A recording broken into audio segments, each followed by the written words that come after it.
Imagine a poor boy in a small village, who works in the fields for 17 hours every day, just for one square meal a day. Now imagine that this boy became the owner of a car company, worth lakh crore in the future.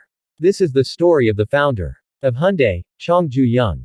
Chung Ju-Yung was born in 1915, in a small village in Korea. He wanted to become a school teacher.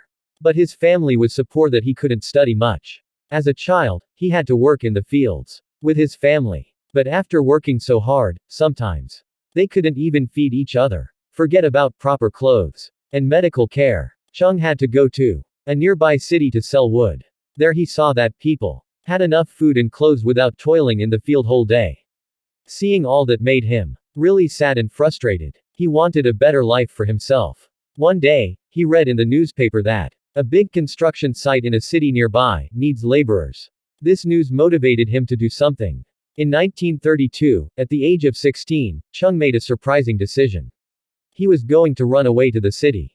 One night, Chung quietly left for the city with his friend. He reached Kawan City after walking about 160 kilometers and started working as a construction laborer. It was hard work for measly wages. But Chung was happy because he was able to earn independently for the first time in his life. Life kept continued like this for about 2 months, until he got caught. Chung's father found him, and he had to come back to farming. His family was happy to have him back, but Chung was not. These 2 months had ignited a passion for construction and civil engineering in Chung. Also, he knew that he would never be able to beat poverty by working in the fields. And that's why he tried to run away 2 more times. But each time, his father found him. Finally, in 1934, at the age of 18, he attempted his 4th escape, and this time, no one stopped him. He reached Seoul, which is the capital of South Korea today. He did whatever work he found there. First, a construction laborer. Then a factory worker, and finally, he got a delivery boy's job. In Bakyong rice store, customers and the shop owners were so impressed with his work that in just 6 months, he became the store's manager. After this, Chung worked very hard to grow the shop. In 1937, store's owner fell seriously ill and took a surprising decision. Thanks to Chung's hard work, he handed the store over to him. At the age of 22, Chung had become the owner of a business from an employee. In the next 2 years, Chung worked even harder, built trust and reputation in the market, which helped him grow his business. Everything was going well. But then suddenly a tragedy occurred.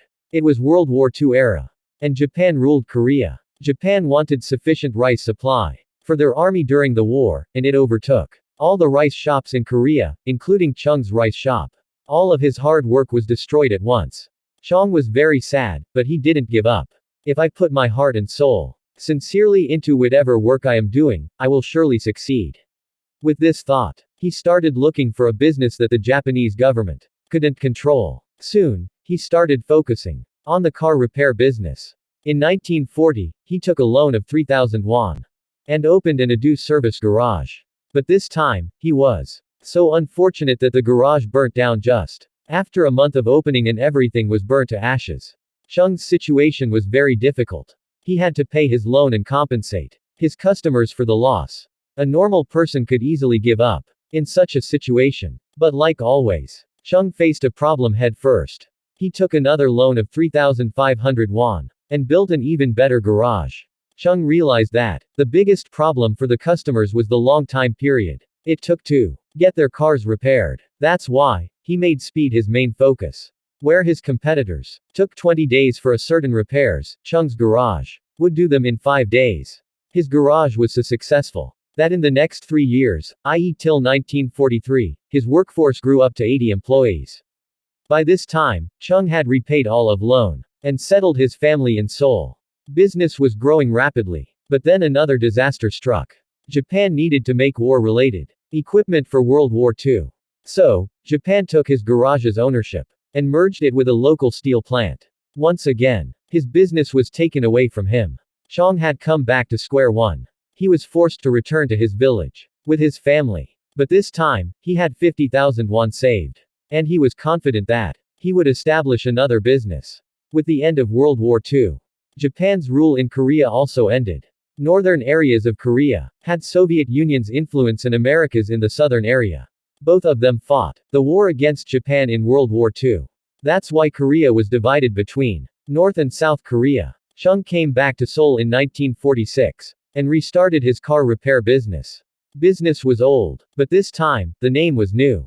Hyundai Auto Service. Hyundai means modern. The car repair business was going on well, and that's when Chung noticed that America was constructing buildings for its military forces. He spotted a big opportunity in the construction business. He didn't have much experience in construction, but he still had that passion for construction that he had since he worked as a laborer in the past. That's why, at the age of 31 in 1947, he created the Hyundai Civil Works Company and entered the construction business. He got many small projects in the beginning, but by the 1950s started, his company was getting major construction projects. And now this was his major business. Everything was going fine. But we saw another twist in the tale. In June 1950, North Korea attacked South Korea. North Korean troops were very close to Seoul.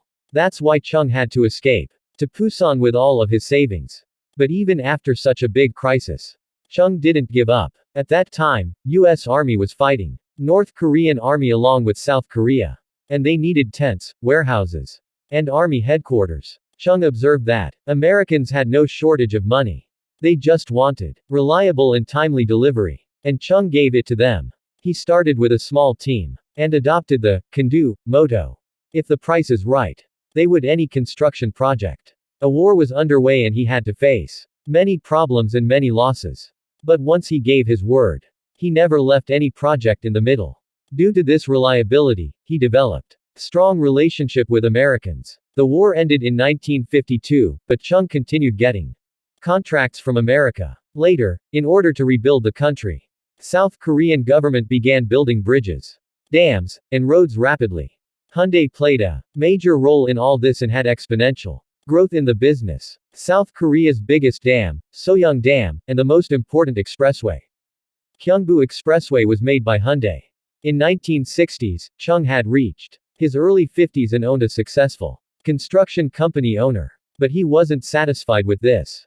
Chung had already built thousands of kilometers of roads and now it was time to build cars to run on those roads. In 1967, Chung established the Hyundai Motor Company. In 1968, he had a deal with Ford in which he was going to assemble the Cortina cars. This joint venture ran successfully for 2 years. After which, conflicts started developing between the two companies. Ford didn't want Hyundai to build its own cars. And that's why, in 1973, Chung ended that partnership and started looking for new partners immediately. He tried to partner with General Motors and Volkswagen for their manufacturing technology. But everyone refused. Finally, in the same year, they partnered with Japan's Mitsubishi Motors. Mitsubishi was ready to give Hyundai its car-making technology. The best part was that as per this deal, Hyundai could sell its own cars. Around the same time, South Korean government issued an order for automobile companies to build a citizen's car. A car that is affordable and reliable and only uses parts made in South Korea. In 1976, Chung set up a new plant and Hyundai produced South Korea's first ever mass-produced car, Hyundai Pony. Due to its affordability, this car was so successful in South Korea that Hyundai captured 60% market share. It became the biggest car company in South Korea. But there was one catch. The total car market of South Korea was only 30,000 cars. It was not sufficient to be profitable. Also, although Hyundai Pony was successful in South Korea, it was a huge failure in the overseas market. The quality of the car was not good. Its paint would fade in the heat. And it often had mechanical issues. Due to these reasons, Hyundai Motor Company had been in loss for the last 7 years. People suggested Chung that he should close the company immediately. But Chung's decision shocked everyone. Instead of closing, he was planning to build a new car factory that would manufacture 300,000 cars annually. The company's management couldn't understand this decision. Who will buy 300,000 cars in a market of 30,000 cars? But Chung knew the answer. South Korean economy was growing rapidly and thousands of people were becoming economically empowered every year. That meant that the demand for cars was going to increase rapidly in the coming years. Plus, Hyundai's new cars were specifically made to export to foreign countries. This factory was built in 1980, and in 1982, Hyundai launched Pony 2 with many improvements. This car was not only a huge hit in South Korea, but it was also successfully exported to Africa, Latin America and Canada. In the next few years, Hyundai sold 400,000 cars and became profitable. Hyundai was now established as a decent car company on a global level. But the toughest and biggest car market in the world, USA, was still to crack.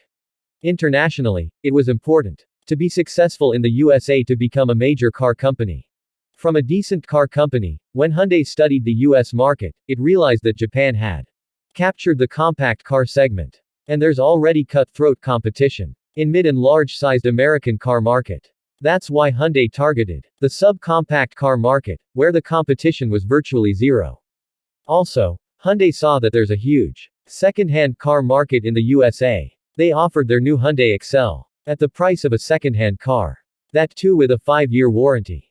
This strategy shook the car market in the USA. Second-hand car buyers instantly shifted to the Hyundai XL.